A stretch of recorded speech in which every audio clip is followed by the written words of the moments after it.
하나님께서 우리 주신 말씀 함께 보겠습니다. 창세기 11장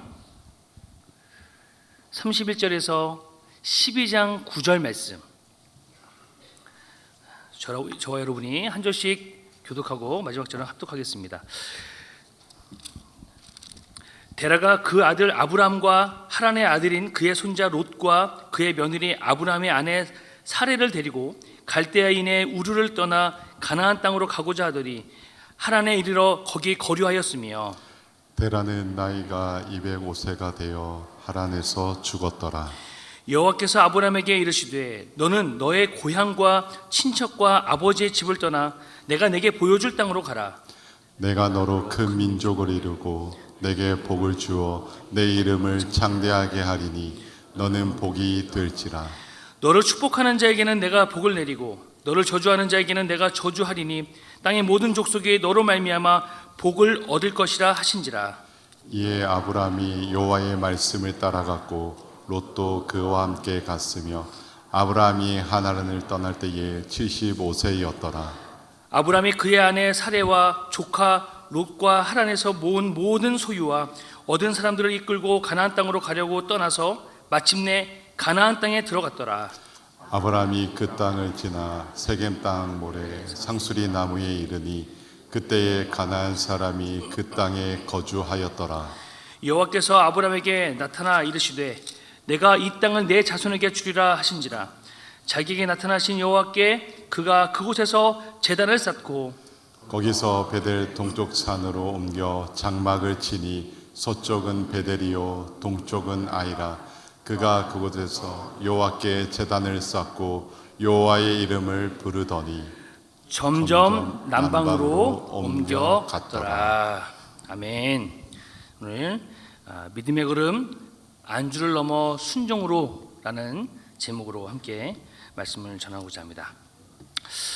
오늘 이 수요 오전 은혜의 자리 가운데 나오신 여러분들을 주님의 이름으로 환영하고 축복합니다. 우리는 지금 매일 성경 순서에 따라서 창세기 말씀을 묵상하고 있습니다. 오늘 본문은 이번 주 토요일, 즉 새벽 기도가 없는 날의 본문을 골라봤습니다. 지난주 주일을 포함해서 요 며칠 동안 우리는 어떤 말씀을 함께 봤습니까? 바로 노아의 방주에 대한 말씀을 봤습니다. 하나님께서는 죄악이 관영한 세상을 심판하면서도 노아를 택하시고 또 방주를 통해서 구원을 허락해 주셨습니다. 여러분 한번 상상해 보십시오. 방주 안에서의 삶은 어땠을까요? 방주는 밖에서 비바람이 몰아치고 홍수가 세상을 덮을 때 유일하게 안전한 피난처였습니다. 하나님께서 직접 문을 닫아주셨고 그 안에서 노아의 가족은 생명을 보존할 수 있었습니다. 이것은 전적인 하나님의 은혜였습니다. 그런데 방주에는 아주 독특한 특징이 하나 있습니다. 여러분도 다 아시겠지만 방주는 우리가 흔히 생각하는 일반 배하고는 구조가 좀 다릅니다. 방주에는 이 방향타라고 하죠. 키가 없습니다. 그리고 방향을 조절하는 운전대가 없다는 것이죠. 그리고 돛도 없습니다. 그리고 스스로 추진할 엔진도 없습니다. 왜 그렇습니까? 방주의 목적은 항해가 아니라 생존이었기 때문입니다. 그저 하나님이 띄우시면 뜨고 하나님이 멈추게 하시면 멈추는 것, 철저하게 수동적으로 하나님의 보호하심 속에서 거하는 것이 방주의 목적이었던 것이죠. 하지만 성도 여러분, 노아의 홍수가 끝나고 방주의 문이 열렸습니다. 이제 우리도 방주에서 나왔습니다. 구원받은 백성이 되었다는 것이죠. 그렇다면 그 이후의 삶은 어떠해야 될까요? 여전히 키도 없고 돛도 없는 그런 상태로 제자리에 둥둥 떠다니는 그런 상태로 우리가 살아야 될까요? 아니죠. 오늘 본문 창세기 12장에 등장하는 아브라함의 부르심은 우리에게 이제 제2의 배를 타라 라고 도전하십니다. 방주가 구원받기 위해 존재했던 배라고 한다면 이제는 아브라함이 타야 될 배, 사명을 향해 나아가는 항해의 배에 타라 말씀하고 있는 것이죠. 이 배는 우리가 잡아야 될 믿음의 키, 믿음의 방향타가 있고요, 펼쳐야 할 순종의 돛이 있습니다. 예전에 제가 선교 훈련 과정에서 훈련 받을 때 아주 인상적인 명언을 들었는데요. 미국 신학자 윌리엄 쉐드라는 사람이 아주 유명한 명언을 남겼습니다. 배는 항구에 정박해 있을 때 가장 안전하다. 그러나 배는 항구에 머물기 위해 만들어진 것이 아니다. 그렇죠. 배의 목적은 항구에 정박해 있는 것이 아니라 바다 위로 나아가는 데 있다라고 하는 것입니다. 오늘 본문은 바로 이 항구에 머물러 있는 한 가족의 이야기로 시작합니다. 방주에서의 구원에 만족하며 더 이상 나아가지 않고 하란이라고 하는 항구에 닻을 내리고 안주해버린 사람입니다.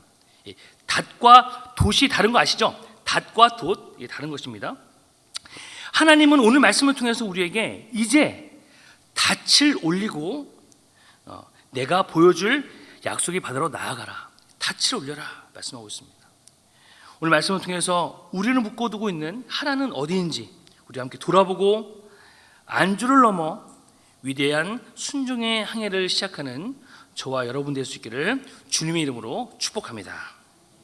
먼저 항해가 왜 멈췄는지 한번 살펴볼까요? 첫 번째, 항해의 멈춤, 하란이라고 하는 안락한 항구에 있었기 때문입니다.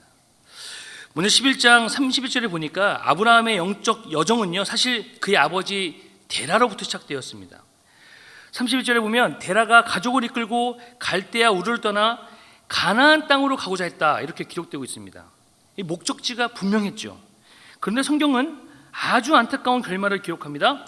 하란에 이르러 거기 거류하였으며.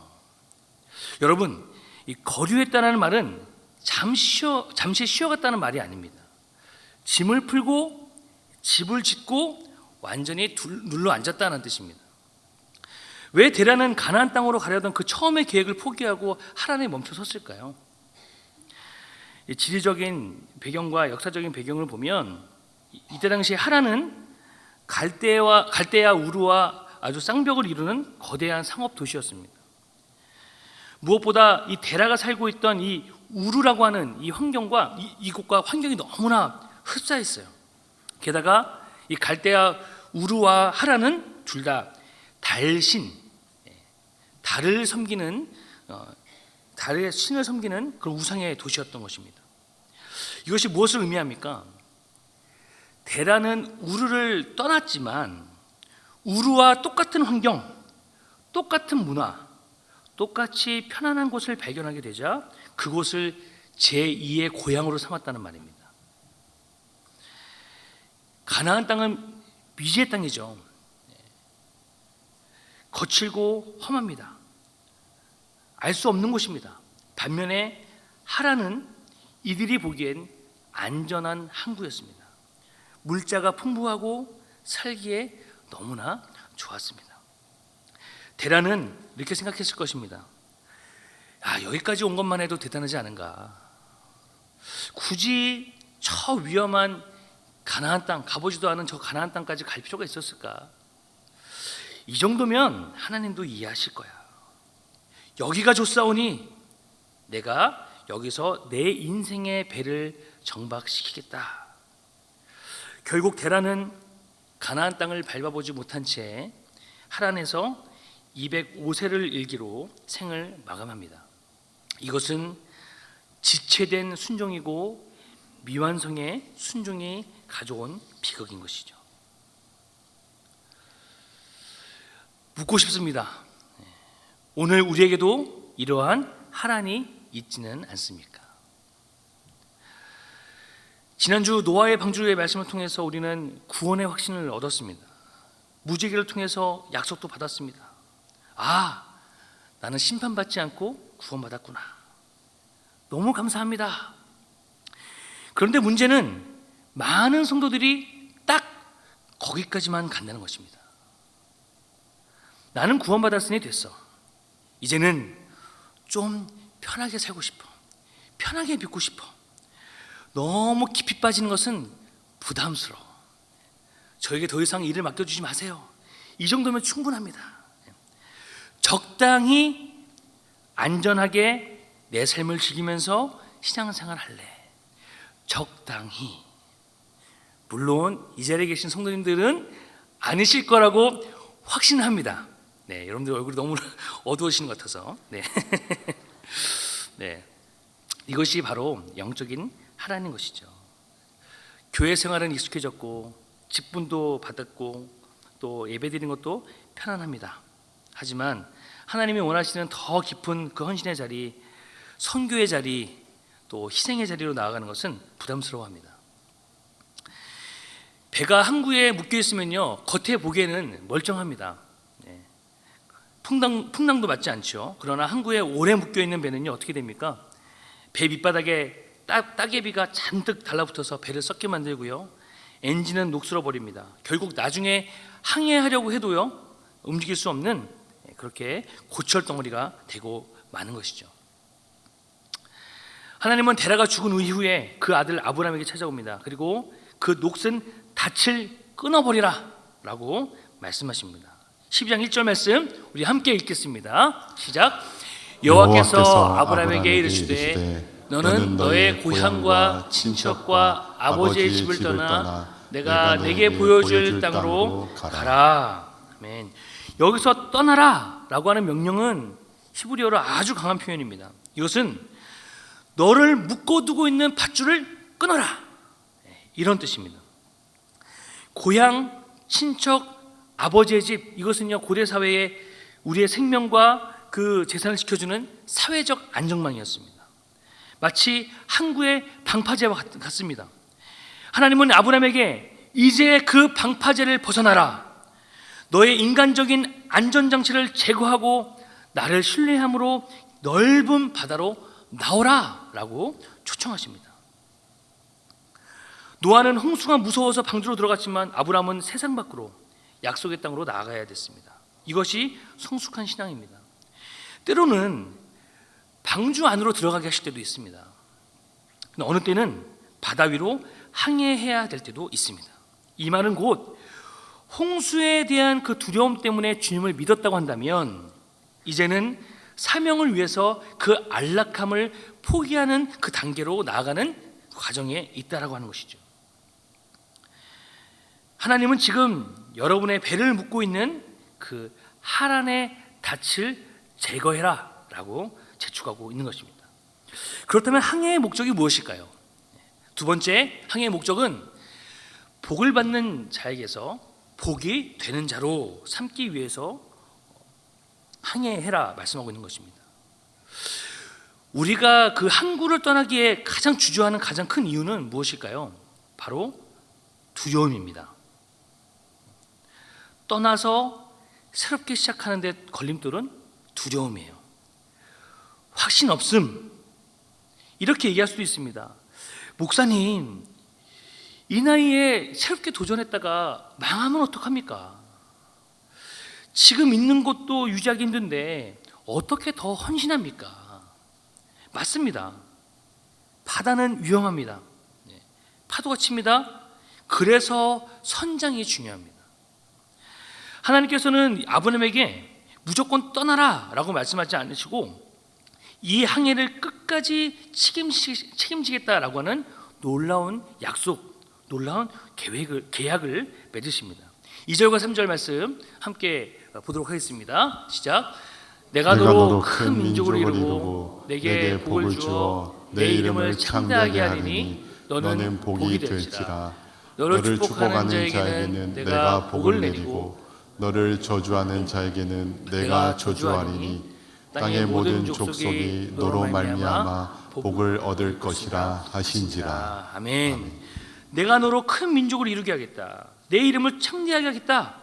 너를 축복하는 자에게는 내가 복을 내리고 너를 저주하는 자에게는 내가 저주하겠다. 이것은 완벽한 보디가드 시스템입니다.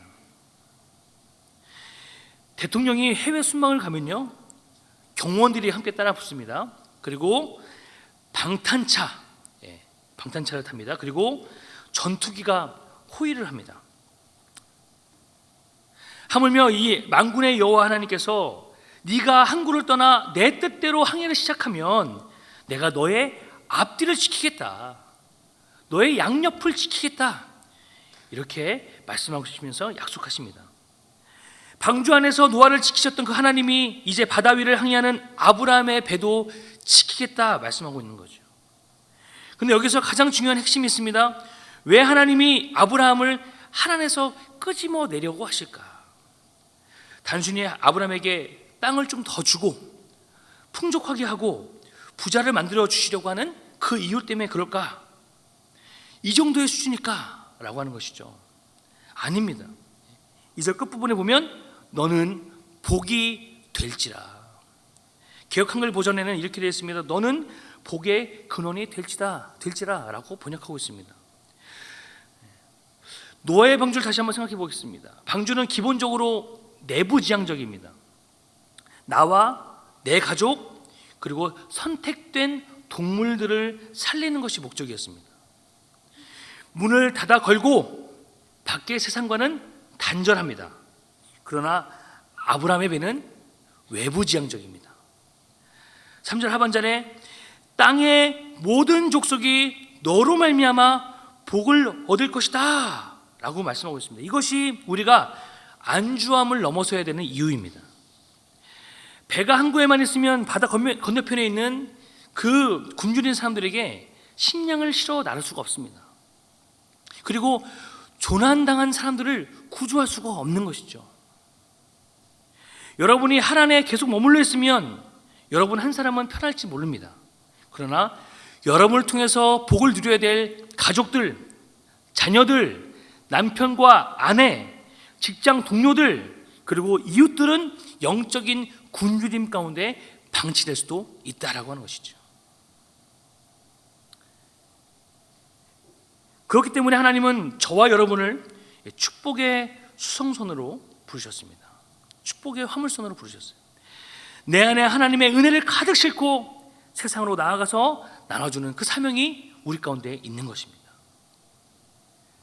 고인 물은 썩어가지만 흘러가는 물은 생명을 살립니다. 안주하면 썩지만 순종하여 나아가면 나도 살고 남도 살립니다. 이것이 우리가 닻을 올려야 되는 사명적 이유인 것이죠.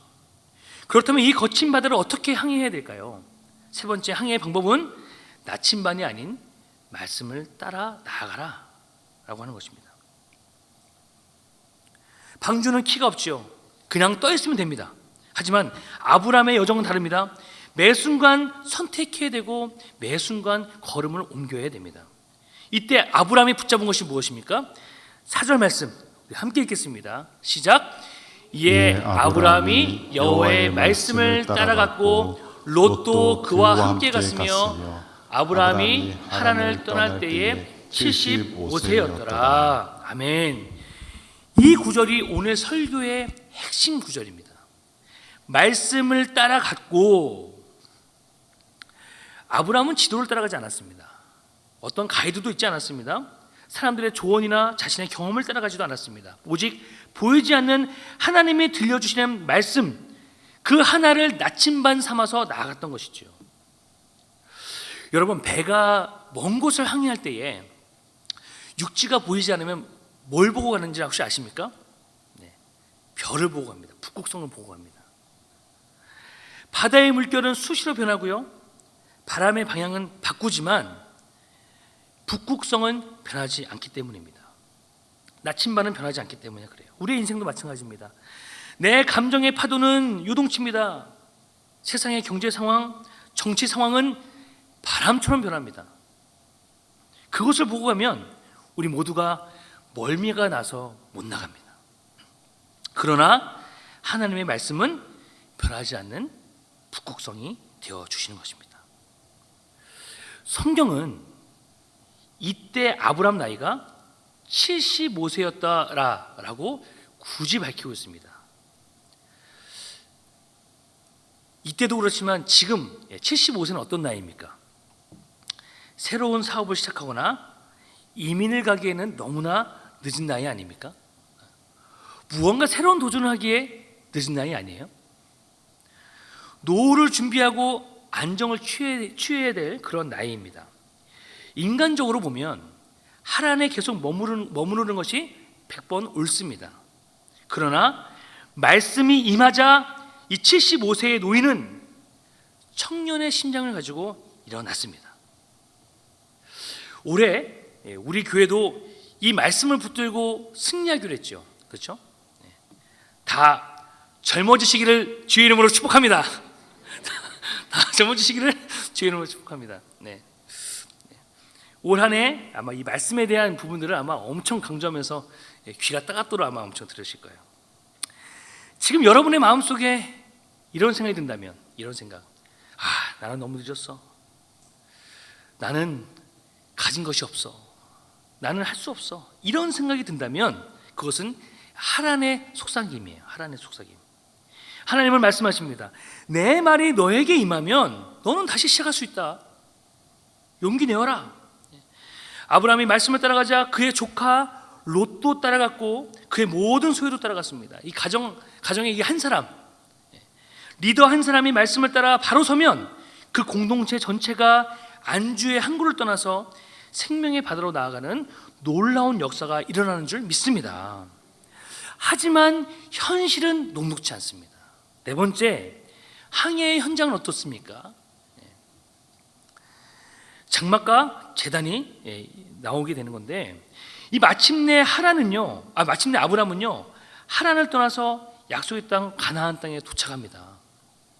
자, 그러면 이제 고생 끝, 행복 시작, 이것이 펼쳐져야 되지 않습니까?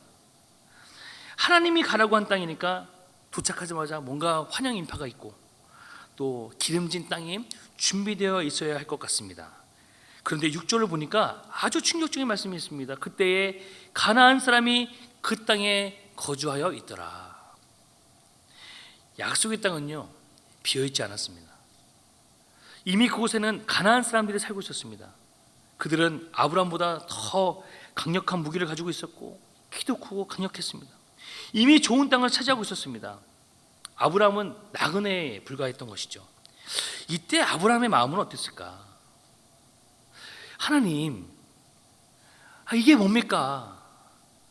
주님 말씀하시지 않았습니까? 순종하지 않았습니까? 근데 이게 뭡니까? 딱 보니까 하란이 더 좋은데요. 여기 와서 고생만 하게 생겼습니다. 불평이 나올 법한 그런 상황, 그런 마음이 아니었을까? 우리가 순종하고 나갈 때에 종종 이런 현실을 마주하게 됩니다. 믿음으로 사업을 시작했는데 어려움이 닥치고, 또 기도로 자녀를 양육했는데 아이가 빗나가는 것 같습니다. 열심히 기도하면서 사역을 감당하고 있는데 현실은 어렵습니다. 목원들이 잘 협조해 주지 않습니다. 인도하는 나도 굉장히 부족한 것 같은 느낌들을 경험하게 됩니다. 가나안 원주민 같은 거대한 문제들이 우리를 기다릴 때가 있습니다. 그러나 여기서 아브라함의 위대함이 드러납니다. 그런 현실을 보고 낙심하지 않고 다시 하나님으로 배를 돌리지 않고 그가 한 일은 무엇입니까? 7절 8절에 반복해서 나오는 단어, 자기에게 나타나신 여호와께 그가 그곳에서 제단을 쌓고 여호와의 이름을 불렀더라. 그는 성을 쌓지 않았습니다. 그 안에 안주하려고 하지 않았습니다. 제단을 쌓았습니다. 그리고 8절에 보면 베델과 아이 그 사이에 장막을 쳤다라고 얘기하고 있습니다. 베델은 하나님의 집이라는 뜻입니다. 그리고 아이라고 하는 것은 폐허, 무더기라는 뜻입니다. 이 지리적인 위치가 주는 영적인 교훈이 참 엄청난데요. 우리의 인생의 항해는요 늘 이 베델과 아이 사이에 놓여져 있습니다. 하나님의 은혜와 세상의 척박한 현실 사이에 우리가 항상 놓여 있을 때가 많다라고 하는 것이죠. 베델이라고 하는 그 하나님의 은혜, 아이라고 하는 세상의 촉박한 현실 사이에 놓여 있습니다. 한쪽을 보면 하나님의 집이 보이고 한쪽을 보면 척박한 현실이 보입니다. 저도 설교를 준비하면서 이 지점에서 더 이상 이 설교의 글을 쓰지 못하겠더라고요. 메시지를 전해야 되니까 쓰긴 쓰는데 이 현실과 하나님의 은혜 사이에서 아슬아슬하게 걸쳐서 왔다 갔다 하고 있는 모습은 아닌가 이런 생각을 했어요. 나는 지금 어느 지점에 서 있는가? 때로는 척박한 현실에 무너지고 때로는 예배의 자리에서 하나님의 은혜를 누리고, 적어도 어제는 현실이 앞에 무너져 있는 제 모습이 보였기 때문에 메시지를 전하는 자로서 이 소망을 전하기에 이 척박한 현실에 갇혀서 그 안주하려고 하는 그 모습이 좀 떳떳하지 못한 모습이랄까요? 자신감이 결여된 모습이랄까? 뭐 그런 모습이었던 것 같습니다. 그 고민 앞에서 과연 나는 잘 가고 있는가 고민하고 있었던 것 같아요. 난 잘 살아가고 있는가? 자신 있게 당당하게 예스라고 대답할 수 있는가?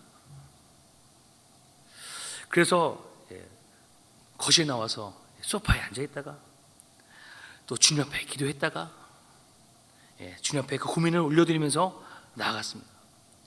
제가 이 이야기를 드리는 이유는 말씀을 전하는 목사도요, 이 부분이 다 해결되었기 때문에 이러한 말씀을 전하는 것이 아니라는 것을 전하고 있는 것입니다. 어떻게 보면요, 이 설교의 가장 첫 번째 청중은 바로 저예요. 제가 준비하면서 원고를 읽습니다. 그러면 제일 먼저 뭐가 듣습니까? 제 귀가 들어요. 제일 첫 번째 청중은 저인 것이죠. 여러 가지 문제로 실망해 있고 자신감이 결여돼 있고 뭔가 떳떳하지 않은 그런 모습에 있는, 실망해 있는 저에게 제일 먼저 주시는 말씀인 거예요. 이 말씀이 저로 하여금 다시 한번 힘을 얻게 했습니다. 다시 한번 용기를 얻게 했어요. 다시 한번 전할 수 있는 담대함을 허락해 주셨습니다. 다시 말씀으로 돌아와서요, 아브라함은 이 베델과 아이 사이에 장막을 쳤습니다. 집을 짓지 않고 텐트를 쳤다는 것은 나는 이 땅에 영원히 머물지 않습니다. 하나님이 이동하라 하시면 텐트를 걷고 언제든지 밧줄을 풀고 떠날 준비가 되어 있습니다 라고 하는 결단인 것이죠. 나그네의 영성입니다. 하란에서의 안주를 버린 자만이 가질 수 있는 그런 태도인 것이죠. 그리고 그는 제단을 쌓았습니다. 현실이 아무리 가나안 사람으로 가득 차 있고 폐허 같을지라도 내 인생의 선장은 온전히 하나님이십니다. 이렇게 예배의 닻을 내리는 것입니다. 노아가 방주에서 나오자마자 제단을 쌓았던 것처럼 아브라함도 가나안에 도착하자마자 제단을 쌓았습니다. 사랑하는 성도 여러분, 인생의 파도가 높습니까? 거칩니까? 가나안 원주민 같은 문제들이 여러분들을 위협합니까? 그 앞에서 두려워 떨지 말고 예배의 제단을 쌓으십시오. 배가 풍랑을 만나면 닻을 깊이 내려야 흔들리지 않고 유동하지 않고 떠내려가지 않습니다. 기도의 닻, 말씀의 닻, 예배의 닻을 하나님께 깊이 내리는 사람은 어떤 시련의 바다를 만난다 할지라도 침몰하지 않습니다. 이러한 결단이 우리 가운데 충만할 수 있기를 주님의 이름으로 축복합니다. 이제 말씀을 맺겠습니다. 우리는 지난주에 노아의 방주를 통해서 심판 가운데 건진받은 구원의 은혜를 묵상했습니다. 하나님은 우리를 죽음의 물결에서 건져주셨죠. 하지만 하나님은 우리가 방주 안에만 숨어있기를 원치 않으십니다. 또는 방주에서 나와서 적당히 살기 좋은 하란이라고 하는 그 항구에 정박해서 남은 인생을 그냥 안일하게 보내기를 원치 않으십니다. 하나님은 우리에게 말씀하십니다. 나의 사랑하는 아들아, 딸아, 너는 항구에 머물기 위해서 태어난 배가 아니란다. 너는 나의 복을 싣고 저 거친 세상의 바다로 나아가서 그들에게 생명을 전해주기 위해 만들어진 나의 배다. 여러분의 하나는 어디입니까?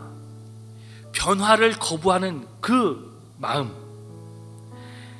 이 나이에 뭐래 라고 하는 그 패배감, 적당히 믿자 라고 하는 영적인 게으름, 또는 실패에 대한 두려움, 이 모든 것이 우리를 묶고 있는 녹슨 닻입니다.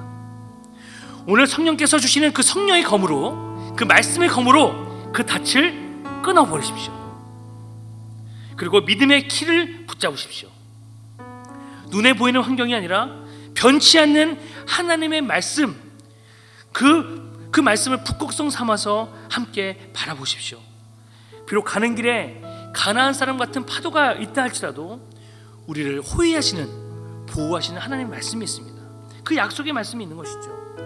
그리고 우리가 멈추는 곳마다 쌓는 그 예배의 재단, 그 예배의 재단이 우리를 지켜주실 것입니다.